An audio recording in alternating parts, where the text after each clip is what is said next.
Hi, I'm Scott Stein, and Apple announced a new line of MacBook Airs at WWDC, as expected, because there are new Intel 4th generation processors that are out there with a good speed bump and some battery life advantages to boot.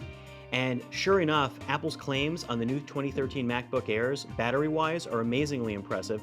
The 11-inch is supposed to get 9 hours of battery life, and the 13-inch 12. We're going to focus on the 11 here, which we've got right over here, and Apple makes some really good products in the MacBook Airs.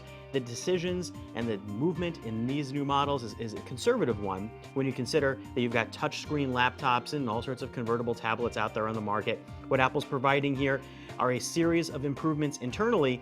Externally, it's the same exact design as before, very slim, very sturdy. But if you use the 2012 MacBook Air or even the 2011, you know what you're dealing with. Coming along with the battery life boost are those Intel 4th generation processors, which come in the form of a Core i5, or you can upgrade to a dual-core i7, just like last year, but with the new models. And there are better integrated graphics. Intel HD 5000 graphics, which are better than you might find in some other equivalent processors.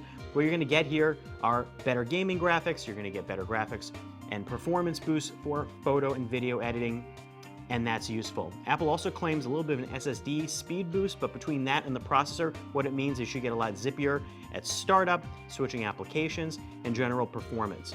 The other boost here is going to come in the form of wireless communication, because this MacBook Air has 802.11ac. That's a faster new standard of wireless networking that supplants 802.11n that's been out there for a while. 802.11ac is showing up in a lot of computers, and with Apple now, they've made the move in the Airs and also in connected base stations and peripherals like the new Time Capsule and Airport Express, which now have the technology too.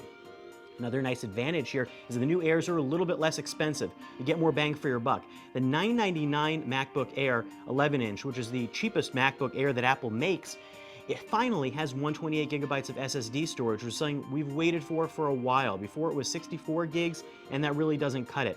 So now you've got that, and at the bump up level, $1199 gets you 256 gigabytes, and it also costs a little less to get up to 512 than before. So you're looking at about the $1,500 range, whereas before with MacBook Airs, you were kind of pushing up towards 2,000.